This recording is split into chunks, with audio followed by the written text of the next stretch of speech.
왜냐하면 종강 때 다 정리할 수 있습니다. 우리가 1강 때부터 자료를 모아 놓으신 분들 있으세요 혹시?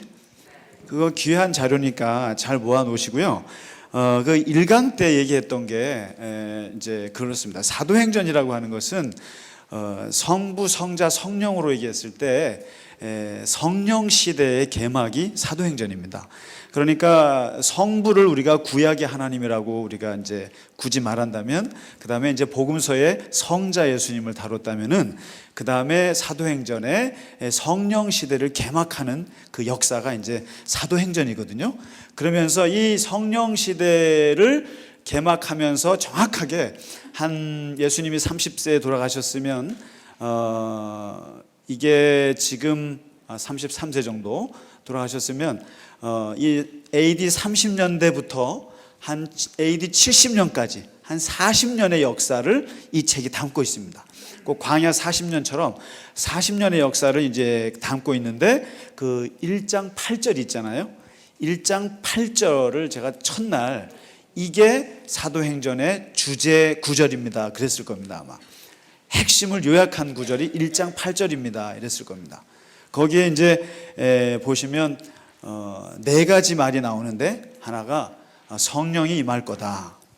성령이 임할 것이고, 그리고 성령이 임하면 너희가 뚜나미스, 권능을 받을 것이다. 이 권능을 받을 것이고, 권능을 받으면 세 번째가 내 증인이 될 것이다. 마르투스가 될 것이다. 여러분 그거 아세요? 마르투스라는 말에서 순교자라는 말이 나온 거 아시죠? 발음도 어려워요. 멀터. 증인에서 이제 순교자란 말이 나오는데, 내 증인이 될 것이다. 그리고 네 번째 얘기한 것이 순서. 예루살렘으로부터 시작해서 그 다음은 유대 지방으로 확대되고, 그 다음에 사마리아로 확대되고, 그 다음에 온 땅. 이게 뭐냐면 스페인까지. 그 당시에 지중해 전역을 말합니다. 이렇게 확대되는데, 요 순서대로 오순절날 예루살렘 교회가 탄생을 했고, 그리고 이제 안디옥 교회가 창립이 되면서 바울이 등장하고 이제 막 등장합니다. 그래서 쭉 진행하다가 이제 이 사도행전을 그 초반부에 예루살렘 교회, 참 불쌍한 교회예요. 이 교회가요. 나중에 이제 말씀드리겠습니다만은 모태 교회가 가지고 있는 운명이라는 것이 있는데, 참 시작은 그렇게 해놓고 이게 정확히 40년의 역사를 끝으로 끝납니다. 예루살렘 교회는요. 이제 근데 이 예루살렘 교회에 베드로가 중심이 돼서 출발을 했고, 거기에 이제 헬라파 사람들이 들어와서 스데반이나 빌립이나 이런 집사 평신도들이 들어와서 엄청난 일을 하죠. 순교를 하기도 하고, 또 빌립 같은 사람은 사도들이 꿈도 꾸지 못했던 사마리아를 치고 들어가서 전도를 하기 시작하면서 교회가 퍼져가기 시작하는 역할을 이제 하죠. 그러다가 생각지 않은 곳에 안디옥의 교회가 이방인들에 의해서 생겨나고, 그게 두 번째 교회죠. 그리고 이제 이러면서 예루살렘 교회는 야고보 같은 사도가 이제 목에 잘려 죽기 시작하고, 그러니까 제일 먼저 죽은 사람은 스데반이에요.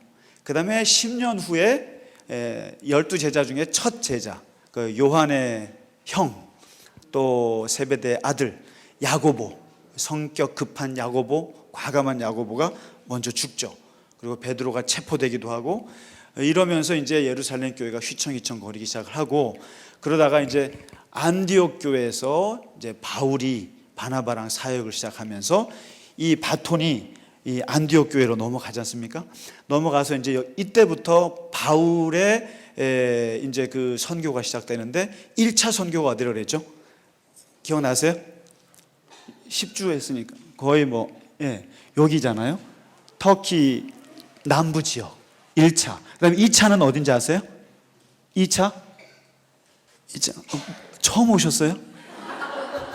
어머, 다음 학기 또 해야 될 것 같아. 저는 너무 좋아요. 이렇게 아무도 대답 못 하시는 거 보니까 너무 좋아요. 저는. 두 번째는 어디죠? 이 그리스입니다. 그리스. 그 다음에 세 번째가 에베소. 여기서 3년이나 있으면서 이쪽 지역이 완전히 복음화되는, 그리고 이제 4차 전도 여행이라고 하긴 좀 그렇지만 4차가 바로 예루살렘. 지난주에 예루살렘에 가서 엄청나게 재판 당하면서 고탕당하고 하셨잖아요. 하고 이제 마지막 5차가요. 오늘이 마지막 5차입니다. 바울 선교의 5차가 이제 이 예루살렘에서 재판을 4년 가까이 받다가 여기서 이제 로마 시민권을 내세워서 나는 시저에게 받겠다. 상소해버려요. 예루살렘에서는 맞아 죽을 것 같아요. 그러니까 나는 로마로 가겠다 하고는 가죠. 그리고 이제 오늘 바로 시작하는 것이 27장부터 시작되는 것이 이제 로마로 압송되기 시작합니다. 그러니까 그렇게 바울이 그 꿈꾸던 지역이 예루살렘이었고 로마였고 스페인인데 이제 그 로마를 향해서 가거든요. 가는데 참 씁쓸하게도 죄수의 몸으로 갔다는 거죠. 이게. 로마를 죄수의 몸으로 가는데 여기 이제 가이사랴에서 재판을 받고요. 여기서 배를 타고 이제 올라갑니다. 올라가서 이제 이렇게 갑니다. 오늘 배를 타고요. 가는데 여기 이제 백부장이 로마 시민권자고 죄수이기 때문에 경호원이 들어서는데 그 율리오라는 백부장이 이제 바울을 경호하면서 이제 배를 타고 이제 출발했습니다. 이렇게 해서 여기 사이프러스 1차 선교 때 갔던데 거기를 왼쪽으로 이렇게 바라보면서 여기를 무리라는 데를 들렀다가요. 그리고 이 바다라를 지나서 요 로도 요 해협을 이렇게 해서 이제 왔습니다. 여기 바로 이 크레테 섬을 왔어요. 왔는데 요때가 겨울에 도달했어요. 근데 이제 겨울에는 항해를 못 해요. 그래서 이제 쭉 왔는데 바로 요 미항이라는 곳에 딱 도착을 했어요. 도착을 해서 이제 여기서 이제 겨울을 나야 되는데 나고 이제 가야 되거든요. 이렇게 해서 이제 올라가야 될 판인데 이상하게 이 미항이 마음에 안 들었나 봐요. 선장부터 해서 이 배 타는 사람들이 무슨 말이 생겼냐면은 야, 미항에는 볼 게 없어. 볼 게 없고 재미가 없어 여기가. 아마 그런 것 같아요. 그러니까 선원들이 볼 때 좋은 데가 어디냐면 베닉스라는 데가 좋은 거예요. 그러니까 물이 좋겠죠. 물이 좋다는 게 무슨 의미일까요? 모르겠어요. 우리 이성원 집사님한테 여쭤보면 잘할 것 같아요. 그러니까 이 선원들은 아무튼 베닉스를 좋아하는 거예요. 여기는 싫다는 거예요. 근데 여기서 이제 바울이랑 선장과 선원들 사이에 경론이 벌어졌어요. 아, 베닉스로 갑시다. 근데 바울이 여기서 말리고 아니요. 가지 말고 그냥 여기 미항에서 겨울을 나시오. 이렇게 얘기한 거예요. 근데 지금 바울의 말이 맞겠습니까? 선장의 말이 맞겠습니까? 선장이 베테랑이잖아요. 근데 바울은 뭐의 베테랑인지 아세요? 그렇죠. 고객으로서의 베테랑이에요. 30년째 배를 탄 사람이에요. 이 사람도. 그러니까 이 1차 여행, 2차 여행, 3차 여행, 4차 전부 다 배를 30년 가까이 바울도 선교하느라고 배를 엄청 많이 타본 사람이에요. 그러니까 이 나름대로 자기도 감각이 있는 거예요. 감각이. 근데 여기서 겨울을 나는 게 좋을 텐데 베닉스로 가면 안 좋을 텐데 말려요. 근데 이 선장들이 듣나요? 아, 베닉스로 갑시다 하고 갔는데 그만 요쯤 가다가 그냥 광풍이 부는 거죠. 처음에 잘 갔어요. 잘 가다가 광풍이 불면서 그 광풍을 이름하여 유라굴로라고 합니다. 유라굴로가 불어가지고요. 이게 며칠을 부냐면 14일을 부는 거예요. 14일을 부는데 이제 해가 없고 달이 없고 별이 없고 그리고 바람은 치고 그러면서 이제 배가 이제 가라앉을 지경에 이르니까 어떻게 하냐면 짐을 다 내던지게 되는 먹을 것도 다 내던지게 되는 그런 일이 벌어지는 거죠. 이때 바울이 가만히 있겠습니까? 바울이요? 한마디 해야죠. 이게 한번 강의 한 보시면은 한마디 합니다. 뭐라고 한마디 하겠습니까? 내 말을 들었어야지 이놈들아. 내가 그렇게 가지 말라고 했잖아. 내가 가지 말라고 했는데 왜 굳이 내 말을 안 듣고 가더니만 이 지경 이 꼴을 당하냐 이거죠. 그러면서 한마디 하는 거예요. 아무도 말 못하죠. 그렇잖아요. 내가 내 말을 들었으면은 이런 일 안 당하지 않나요? 14일을 쫄쫄 굶으면서 그냥 배가 죽을 지경이 된 거예요. 얼마나 그걸 했겠어요. 배멀미를 했겠어요. 그런 상황에서 이제 바울이 뭐라고 막 그러는 거예요. 그런데 그 말만 하지 않고 바울이 이런 말까지 했어요. 그러나 안심하라. 안심하라. 너희 중에 아무도 죽을 사람이 없다. 야, 이거는 굉장히 기적 같은 얘기죠. 그러면서 뭐라고 하는지 아세요? 죽지 않는 근거를 얘기해요. 너희가 죽지 않을 건데 왜 안 죽냐면은 여기 한번 성경에 보시면요. 나는 이런 사람이 참 부러운 것 같아요. 내가 섬기는 하나님께서 어젯밤에 나한테 말씀하셨는데 아무 두려워하지 마라. 너는 분명히 살아서 시저 앞에, 가이사 앞에, 로마 황제 앞에 서야 될 것이다. 이게 무슨 말이에요? 그리고 너와 함께 있는 사람들도 다 죽지 않을 것이다. 이런 말을 내가 들었다. 쉽게 말하면 그럽니다. 너네들 나 때문에 안 죽어. 나 때문에 안 죽어. 대단한. 저는 비행기 탈 때 이런 사람이 제 옆에 있었으면 좋겠어요. 배를 탈 때 혹시 비행기나 어디 여행 가실 때 나 때문에 이 사람들이 죽지 않을 거라고 혹시 생각해 보신 분 있으세요? 예? 나 때문에 당신들 안 죽어라고 생각해 본 적 있으세요? 없으세요? 그래서 저기 목사들을 데리고 가는 것. 그러니까 지금 요 사건이 구약에 아주 반대되는 사건이 있어요. 바울은 지금 자기 때문에 너희들 270명이 안 죽는다고 얘기하는 거예요. 왜냐하면 나는 가이사 앞에 가야 되기 때문에.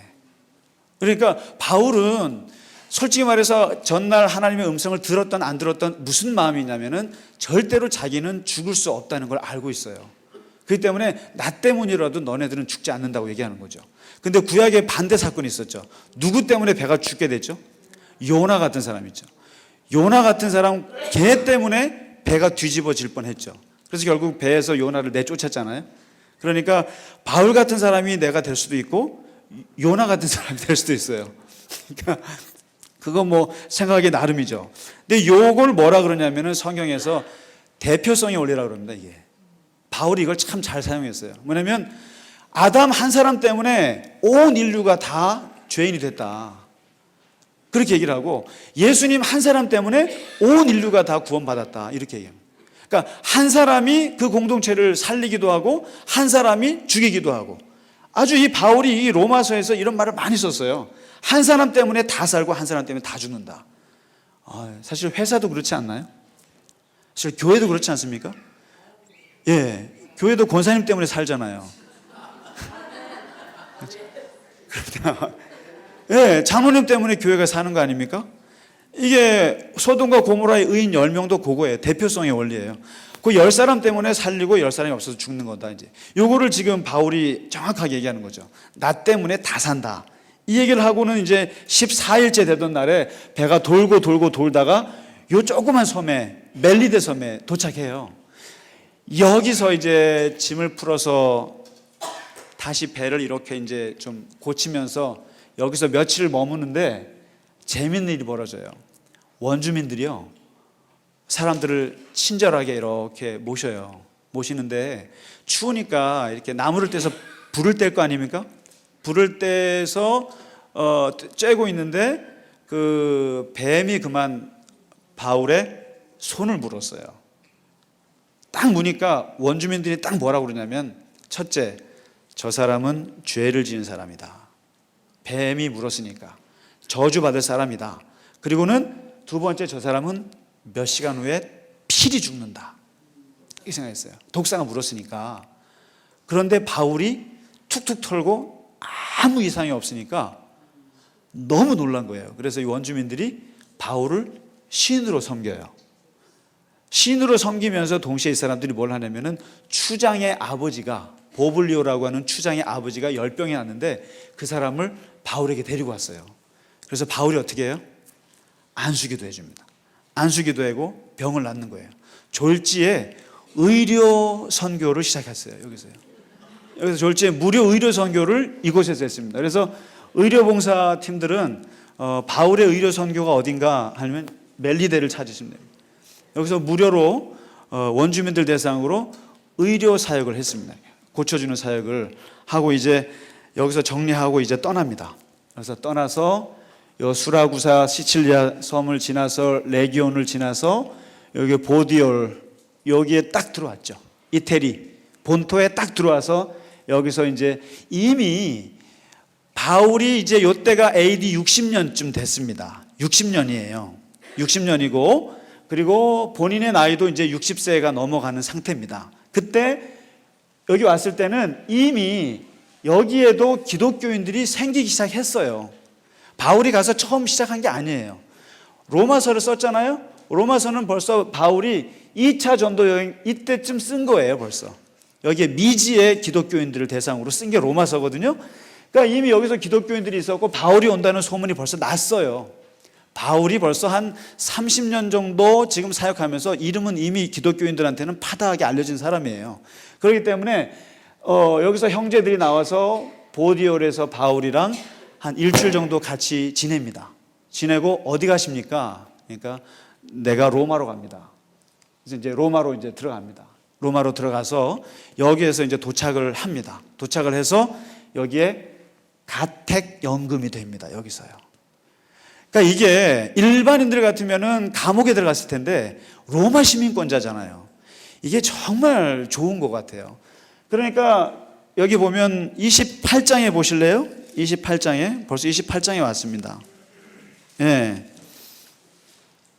벌써 28장에 이제 얘기하고 맨 마지막 줄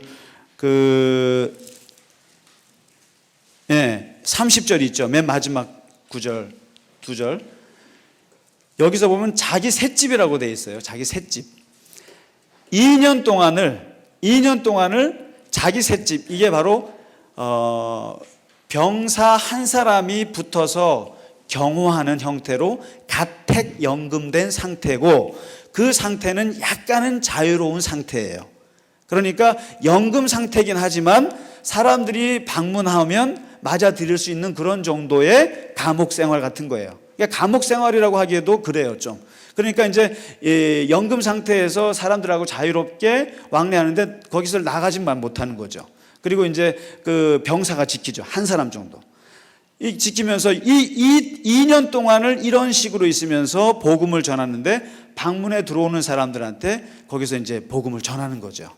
복음을 전하면서 하나님의 나라를 전파하며 주 예수 그리스도에 대한 것을 전하니라 하고 거침없이 전하더라 하고 끝나요. 이게 이제 사도행전의 끝입니다. 끝인데 바울이 바로 요 기간에 편지를 써요. 아무래도 이 감옥에 있으면 할 일이 책이나 봐야죠. 뭐 글이나 써야죠. 보통 그래서 위대한 사상가들은 다 감옥에서 그 사상이 형성되지 않습니까? 그래서 감옥에 가면 그렇게 책을 많이 읽는다고 그래요. 그렇다고 해서 가보고 싶지는 않습니다만 여기서 2년 동안 편지를 쓴 게 바로 옥중서신입니다. 유명한 에베소서가 바로 여기서 썼어요. 에베소 교회 이 3차 전도 여행 여기 했던 이 교회 에베소서를 여기서 썼고요. 그 다음에 빌립보서를 썼습니다. 이 교회는 여성들이 세운 빌립보서 쓰고 그 다음에 빌레몬서라고 있습니다. 빌레몬서. 그 다음에 골로새서라고 아세요? 골로새서 여기요. 에베소 이쪽에 여기 아래. 골로새 교회한테 쓴 4개의 옥중서신을 쓰고 그 다음에 마지막 본인이 죽을 것 같다라는 생각이 들어서 이제 목회서신을 썼는데 그게 바로 자기 제자 2사람 있죠. 디모데 전서를 썼어요. 여기서요. 디모데 전서를 한번 쓰고 그 다음에 디도가 있잖아요. 디도서를 또 썼어요. 그 다음에 마지막으로 내가 이제 죽을 것 같다라는 느낌을 담은 게 디모데 후서를 썼어요. 그러니까 장장 7편의 편지를 바로 여기 로마에서 가택연금 상태에서 이제 쓴 겁니다. 쓰고 이제 재판이 계속 미뤄지는 거죠. 재판이 계속 미뤄지는데 이게 이제 이러다가 요때가 로마 황제가 누구였냐면 그 3페이지 이제 강연 보시면 2년 정도가 비어요. 64년에 죽는데 2년 정도 비는데 요때가 잠깐 스페인에 가서 복음을 전했다는 전승이 있어요. 성경의 기록은 없습니다. 그래서 결국 비공식적이지만 바울이 스페인까지 가서 복음을 전했을 것이다라고 하는 이제 전승이 있어요. 그래서 4년을 로마와 스페인을 이렇게 이제 보내고 나서 이제 좀 괜찮은가 보다 했죠. 그래서 이러다가 재판 받고 내가 로마 황제도 내가 좀 전도하고 이렇게 보리라고 생각을 했겠죠. 그런데 이게 역사라는 게 생각지 못한 일이 벌어집니다. 네로 황제가 처음부터 미친 사람 아니었어요. 여기 지금 이제 그 로마 황제와 이 기독교 역사를 이렇게 비교해 보셨죠? 보시면은 예수님 때는 옥타비아누스, 또 뭐 티베리우스, 또 이제 뭐 초기에는 가이우스, 뭐 클라디우스 이렇게 쭉 역사가 이제 같이 있는데요. 거기에 바울이 로마에 갔을 때 누구냐면 네로 황제입니다. 네로가 14년을 다스렸는데 초기에 한 8년은 굉장히 괜찮았어요. 문제가 없었어요. 기독교에 대해서 뭐 이렇게 핍박하거나 이러진 않았습니다. 그런데 이게 그만 64년도에 세계 3대 화재 하면 기억나세요? 로마 화재, 그 다음에 또 혹시 아세요? 런던 대화재, 또 하나가 있는데 그건 잘 모르겠네요. 시카고 대화재요? 시카고가 3대에 들어가는지 또 하나가 또 있어요. 근데 아무튼 그 화재 중에 제일 큰 화재가 이 로마 대화재인데 이게 목조 건물이잖아요. 목조 건물이 로마에 다닥다닥 있고 이게 이제 우리가 서울 같으면은 23개의 구가 있죠 아마? 23개인가요? 근데 로마는 14개의 구역으로 구획이 되어 있었어요. 14개의 구획이 있는데 이게 목조 건물이니까 불이 한번 붙었는데 너무 잘 타는 거예요. 그래서 거의 10개 구역이 다 타버렸어요. 다 타버렸는데 이게 이제 네로 입장에서는 일단 굉장히 이걸 수습하느라고 애를 썼는데 글쎄 로마 안에서 괴담이 돌기 시작하는 거예요. 이 불을 지른 사람이 네로다. 네로가 로마에 불을 지르고 트로이의 노래를 부르면서 그것을 즐거워하면서 노래를 불렀다는 거예요. 그런 식의 괴담이 막 나는데 이게 처음에는 네로 황제도 굉장히 억울했겠죠. 모르겠어요. 진짜 사실인지 모르겠어요. 그런데 이게 점점점 네로가 화재 주범이라고 점점점 이게 커지니까 안 되겠는 거예요. 그래서 정치적인 수를 썼죠. 뭐요? 희생양을 찾아야겠다. 희생양을 찾아서 관심을 그쪽으로 돌려야겠다 하고 조사를 해봤더니 참 신기하게도 불이 10개 구역이 다 탔는데 유일하게 타지 않은 곳이 뜨는 거죠. 그게 어디예요? 유대인들이랑 기독교인들이 모여 사는 곳이 안 탔더라는 거죠. 그러니까 요 기독교인들이 불을 질렀나 보다 해서 기독교인들을 본격적으로 이제 죽이기 시작합니다. 바로 이게 로마의 이제 대화재 해서 이제 기독교인들을 본격적으로 죽이는데요. 참 재밌는 게 이때부터 그 유대교하고 이제 기독교가 갈라지기 시작해요. 이제 60년까지만 돼도 이 사람들은 계속 기독교는 유대교지 뭐, 그리고 뭐 유대교 안에 같이 뭐 회당에서 예배 드리던데 그런 줄 알았어요. 그런데 이게 역사가 점점점 진행되면서 기독교와 이게 갈라지기 시작합니다. 그러면서 이제 유대교인을 죽이려고 그랬는데 마침 이 네로 황제 부인이 유태교를 너무 좋아하는 거예요. 그러니까 유대교인을 죽일 수가 없어요. 그래서 기독교만 따로 잡아서 이제 족치기 시작하는데 그게 로마 대화재 때 64년에 여기서 결국에는 대표적인 기독교 대표 인물을 잡은 거죠. 그게 누구였습니까?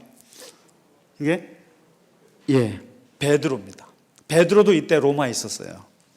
로마에 있었고 베드로가 일단 1순위로 죽고 그 다음에 바울은 2순위로 죽고. 이제 베드로는 뭐 십자가에 거꾸로 죽었잖아요. 근데 바울은 어떻게 죽었겠습니까?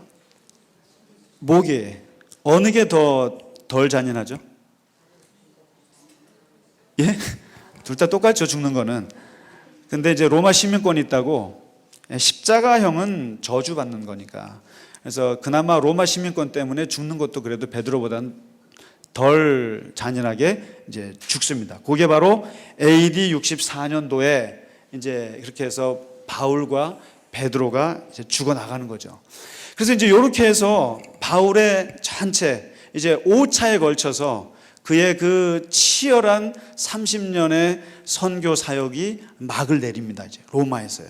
네로 앞에서 죽는데, 사실 이제 오늘 그 사도행전은 이렇게 해서 끝납니다. 사도행전은 그가 죽었다는 얘기를 안 해요. 베드로의 죽음도 다루지 않습니다. 않고 그냥 쭉 하는데, 사실 오늘 제가 조금 좀 더 보고 싶은 것은 그 이후에예요. 아주 그 바울과 베드로가 죽고 나서 이스라엘에 엄청난 일이 벌어져요. 여기에서요, 어떻게 보면은 로마 입장에서 볼 때는 대봉기가 일어납니다. 봉기가 일어나고요. 그리고 이쪽 입장에서는 독립전쟁이 벌어져요. 66년부터 7년에 걸쳐서 치열하게 벌어져요. 근데 뭐 그럴 수밖에 없었습니다.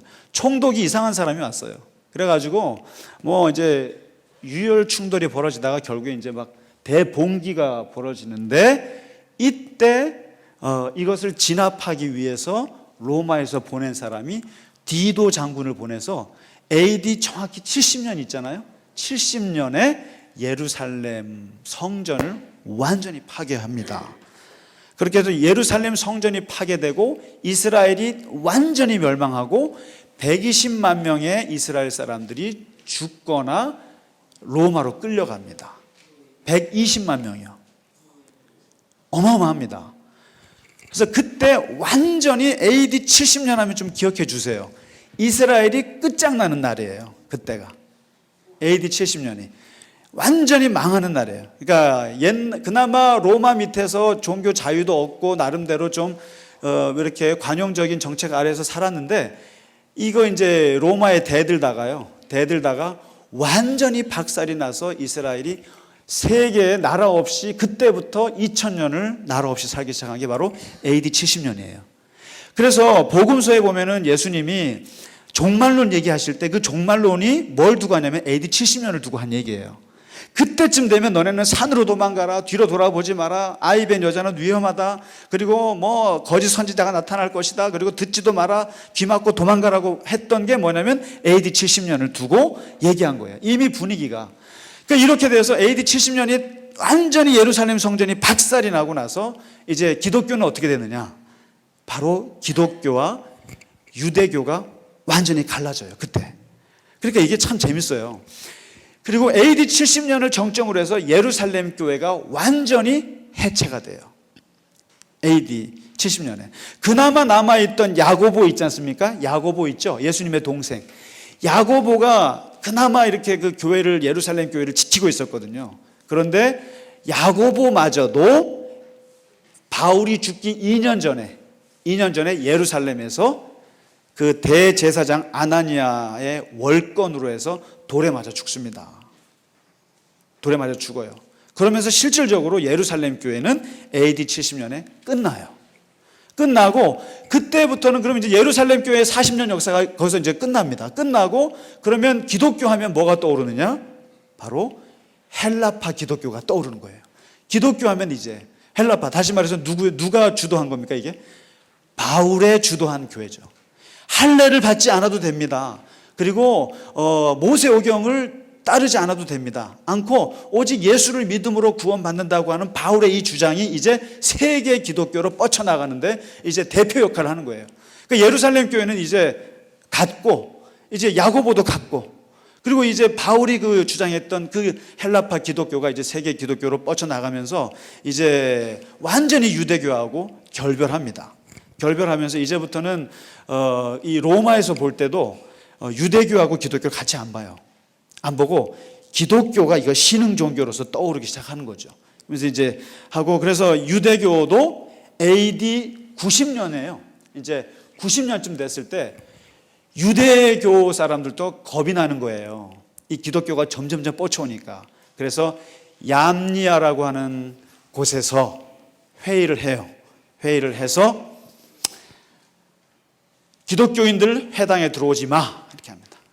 지금까지는 회당에서 같이 예배 드렸거든요. 야고보는 성전에서 예배를 드렸어요. 야고보가 어떤 사람입니까? 예수님의 동생이요. 정말 기도 많이 하는 사람이에요. 근데 그 사람은 성전에서 항상 제사를 드렸던 사람이죠. 근데 그런 역사가 이제 끝나고 그다음에 구약 성경 24권을 우리 유대교의 경전이하고 내세우면서 이제 기독교하고 완전히 빠이빠이 하는 게 AD 90년에 이제 결별합니다. 결별하고 이제 완전히 기독교는 기독교의 길을 가고 유대교는 유대교의 길을 갑니다. 가면서 이제부터 그러면서 이제 313년이 될 때까지요. 이 313년이 될 때까지 기독교가 받았던 박해는 어마어마했습니다. 그러니까 이제 기독교가요, 313년에 그 콘스탄티누스한테 기독교가 국교화되기 직전까지 정확히 얼마를 고생하냐면은 250년을 고생해요. 그러니까 AD 60년 바울이 이제 죽어 나갔을 때부터 치면, 네로 황제 때부터 치면 250년 동안을 계속 마이너리티로서 그리고 아주 이단 종교로서 핍박을 받으면서 250년을 살아냅니다. 살아내는데요. 여기서 이제 오늘 이 사도행전을 마치면서 이 사도행전은 사실상 베드로하고 바울 중심의 기술이에요. 그런데 제가 오늘 마지막 참고 자료로 넣은 거 있죠. 이거 되게 재밌는 자료인데 궁금하지 않으세요? 예수님의 12제자가 어떻게 죽었는지 궁금하지 않았나요? 네, 이것들은 사도행전에서 나오는 순교한 사람은 스데반, 그 다음에 여기 대야고보라고 되어 있는 거 있죠. 요한의 형제 야고보. 야고보 죽은 거 나오죠. 예, 이 두 사람밖에 없어요. 이 사도행전에서는 순교한 사람을 두 사람밖에 기록 안 해요. 그런데 사도행전 바깥에 이제 나중에 역사가들에 의해서 밝혀진 걸 보면 이 제자들이 바울과 베드로만 일한 게 아니에요. 아니고요. 모든 제자들이 어마어마한 일들을 했어요. 그래서 그들의 활동을 한두 줄에 기록되어 있지만 사실상 그들을 참 바울은 어떻게 보면 운이 좋죠. 누가라는 사람이 따라다니면서 기록을 해줬으니까요. 베드로는 마가라고 하는 사람이 따라다니면서 기록을 해줬으니까 역사에 남았죠. 그런데 그 나머지 제자들은요. 따라가서 기록만 안 했을 뿐이지 이 사람들이 끼친 건 대단했어요. 빌립 소아시아에서 전도하다 죽었어요. 마태는 에디오피아예요. 그다음에 예수님의 동생 야고보, 야고보 죽은 거 이제 여기 사도행전에 나오죠. 그다음에 야고보가 하도 많아서 말이죠. 또 소야고보가 있어요. 그래서 예루살렘에서 바리새파한테 죽었어요. 바울은 로마에서 죽었어요. 베드로도 로마에서 죽었어요. 마가 궁금하지 않으세요? 마가 그 바울 따라왔다가 힘들다고 안 가가지고 바울한테 찍힌 애 있잖아요. 찍혀가지고 바울하고 바나바 싸움만 만들고 말이죠. 나쁜 인간이죠. 이 마가가 엄친아란 말이죠. 엄친하고 마마보이였어요. 근데 이 사람이 바울한테 쫓겨나서 누구한테 붙냐면은 베드로에게 붙어요. 나중에 베드로의 수행원이 돼요. 그래서 베드로의 베드로 전설을 기록하는데 이것을 옆에서 도와줍니다. 마가가. 그러면 마가는 그러면은 어떻게 죽어요? 이집트 콥트 기독교의 시조가 됩니다. 알렉산드리아에서. 그러니까 그러니까 이게 이제 보세요. 이 야고보는요, 스페인 하면은 누구를? 산디에고, 누구죠? 산티아고. 야고보 사도예요. 제일 먼저 죽은 사람은 스페인하고 관련되어 있어요. 스페인하고 관련되어 있고요. 그리고 베드로가 로마에서 죽잖아요. 그래서 성 베드로 성당이 로마에 있는 거예요. 로마에 있는 거예요. 그다음에 마가는요, 이집트를 전도했어요. 이집트에서 사역을 해서 이집트 콥트 기독교를 한번 순례 가시면 거기는 마가가 성인 같아요. 마가가 이거예요. 그 다음에 그리스 사람들은 누구를 제일 좋아하는지 아세요? 그리스 정교회 안드레예요. 안드레가 어디서 전도했냐면요, 여기서 했어요. 아가야, 여기 그리스 전체를.